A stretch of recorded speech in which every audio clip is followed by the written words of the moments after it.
I went to Spain with the goal of trying to put up some good stats because I got no shortage of bad stats in my elite prospects. You'll find plenty of 800 save percentages and 13 goals against just because, you play 20 minutes here, you get yanked, the stats don't look great. Mm-hmm. So I wanted to put up some good stats to use that as a benchmark to say, hey, I know I'm getting older. I got both my hips fixed. I can still play. Give me a shot. I can still play at least a couple more seasons of pro hockey.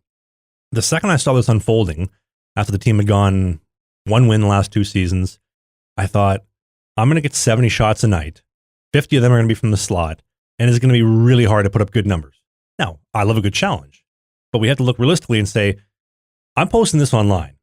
Teams are going to see the video and say, this is dog shit hockey. Mm-hmm. So even if I pulled it off and I put up a 915, 910 save percentage like we talked about, everybody's going to discredit it and say this hockey is bullshit. It's garbage. Mm-hmm. So if I do well, nobody's going to take me seriously. If I do bad, it's really going to end my career. So in my best interest, I'm not going to play a single game. I'm going to get my stuff and I'm going to leave. And I got some heat about leaving so quickly. From who? From the team? From the comment section and the team as well. Yeah. About this guy talks about an opportunity. He's trying to find a spot and he just bounces and leaves. Well, it has to be the right opportunity. And I'm not saying I'm turned down opportunities, but I just want to play competitive hockey at the minor pro level. This was the furthest thing from pro hockey.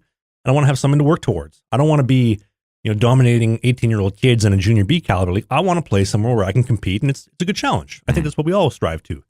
But I left because when I was in Sweden, they locked up my gear in a cage, and I had to go back to go and get it. I went to talk to the Zamboni driver. I'm like, hey, man, could you please let me in to get my gear? He lets me in, bust open lock, get my gear, and we bounce. They're trying to fleece us for like $1,500 a month to live in a tool shed. It was just a nightmare. So learning from that experience, because if you put your hand in the fire, you get burnt. Next time, that's hot. Maybe I'm going to avoid that. And if you don't learn from those experiences, you're an idiot. And I said, okay, I'm across the pond. We talked about this in the podcast. There's a lot more at stake here. Maybe if I tell them, hey, I'd like to leave, this isn't working out, they're going to hold my gear ransom or do something crazy. Well, funny enough, after last week's podcast, I got a message from the goalie from 2 years ago who said, hey. From that team. From the team, your video brought back so many flashbacks because that was my exact experience. And I told them I was thinking about leaving. They tried to take my pads and steal them and use them as a bargaining chip of, hey, you better pay us for you leaving early. We're not giving your pads back. He gets his pads back. Oh, what's that? You're flying out tomorrow? Here's all your stuff at the rink thrown into the shower soaking wet. So good luck flying with that 300 pounds of gear that's soaking wet. Wow. So my intuition to say, let's just get our stuff. We're not taking anything. We're just taking my stuff and we're going to bounce and then tell them later, hey, this didn't work out. Thank you for the opportunity. I wish you the best. That was a good call. Because then you get yourself into situations like this where I'm like, Dave, they took my sticks. I'm out all my sticks, and yeah, I can get some new sticks, but I like to take my stuff and leave on good terms. Sure. Some on good terms. That's your stuff. Well, I bought it. I paid for it. It's my stuff. Man, hell hath no fury like a manager scorned for a left player, I guess, huh? I was going to say a white woman scorn, but that works too. Yeah. Well, listen, I think it applies here too. Well, it sounds like you got out of Dodge right at the right time.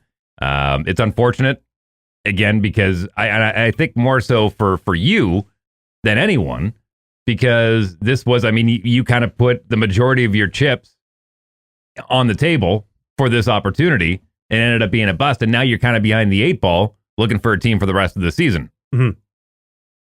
Well, that's one of the parts of putting it on the podcast every single week is we put it publicly. And so I'm open to criticism, and I welcome the criticism. If you're watching the YouTube version, that's part of it. You put it publicly, people are going to criticize it. But this is also another way that I look at things. I'm getting older, right? You're 28. At 28, I'm not You're very... in your prime. In goaltending years, I'm very old. Because most guys don't make it past 30. 30 is like that wall moment. You're right? welcome for enjoying this clip. And you're welcome to click on more of them right here. There's lots of content available, new podcast every Sunday. Sign up for the Patreon page as well, because that gets you what? Perks. That's it.